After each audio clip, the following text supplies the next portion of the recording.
بسم اللہ الرحمن الرحیم۔ السلام علیکم بیٹا، آج ہم پڑھیں گے کہانی جنگل کے بادشاہ کے بارے میں، ٹھیک ہے۔ کہانی کا نام ہے شیر کا گھر۔ کہانی شروع کرتے ہیں۔ شیرپور کا گاؤں دریا سے ذرا ہٹ کر آباد تھا۔ گاؤں اور دریا کے درمیان سرسبز کھیت تھے۔ دریا پار ایک جنگل تھا جس میں جنگل کا بادشاہ ایک شیر رہتا تھا، اور اس کے ساتھ اور بھی کئی شیر اپنی اپنی کچھار میں دھاڑا کرتے تھے۔ دریا کو کشتی کے ذریعے عبور کیا جاتا تھا، عبور یعنی کہ پار کراس کیا جاتا تھا، کیونکہ دریا پر کوئی پل نہیں تھا۔ شیرپور میں ایک بڑھئی رہتا تھا جو اپنے کام میں استاد مانا جاتا تھا۔ بڑھئی وہ ہوتا ہے جو لکڑی کا کام کرتا ہے، ٹھیک ہے۔ وہ اپنے کام میں استاد مانا جاتا تھا، یعنی کہ بہت ماہر تھا۔ ایک دن اسے لکڑی کا پنجرہ بنانے کے لیے لکڑی کی ضرورت تھی۔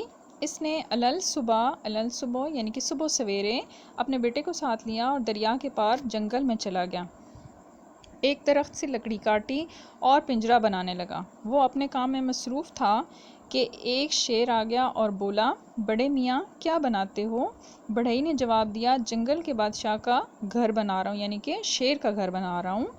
شیر نے کہا، اس چھوٹے سے پنجرے میں ہم کیسے سما سکتے ہیں؟ یعنی کہ اس چھوٹے سے پنجرے میں ہم کیسے آ سکتے ہیں؟ پنجرے میں بڑھئی نے کہا، جنگل کے بادشاہ اس میں داخل ہو کر دیکھ لیجئے۔ شیر نے آؤ دیکھا نہ تاؤ پنجرے میں داخل ہو گیا۔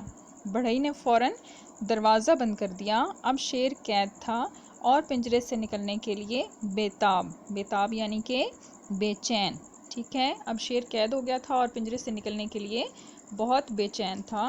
بڑھئی نے بیٹے سے کہا، لوٹا لو اور آگ جلا کر پانی کو خوب گرم کرو۔ لڑکے نے ایسا ہی کیا۔ جب پانی ابلنے لگا تو بڑھئی نے لوٹا اٹھایا اور شیر پر ڈالنے لگا۔ جوں جوں ابلتا ہوا پانی پڑتا، شیر تڑپتا، حتیٰ کہ اس کے بدن کی کھال تک جل گئی اور شیر ادموا سا ہو گیا۔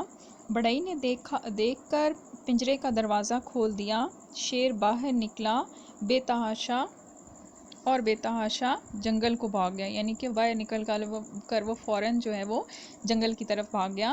بڑھئی نے خدا کا شکر ادا کیا کہ بلا ٹلی، ٹھیک ہے۔ شیر اس کے لیے ایک بلا کی طرح تھا، لیکن اس نے ذہانت سے جو ہے وہ اس بلا کو ٹال دیا اور اپنے کام میں مصروف ہو گیا۔ تھوڑی دیر گزری تھی کہ جنگل سے 3 شیر آتے ہوئے دکھائی دیے۔ بڑھئی اور اس کا بیٹا درخت پر چڑھ گئے۔ شیر درخت کے نیچے آئے۔ انہیں درخت پر چڑھنا نہیں آتا تھا۔ آخر جلا جھلسا شیر نیچے کھڑا ہو گیا۔ شیر اس کی پیٹھ پر چڑھ کر کھڑا ہو گیا، جو دوسرا شیر تھا نا، دوسرا شیر وہ اس کی پیٹھ پر چڑھ کر کھڑا ہو گیا، اور بڑھئی نے دیکھا کہ اب ہماری خیر نہیں۔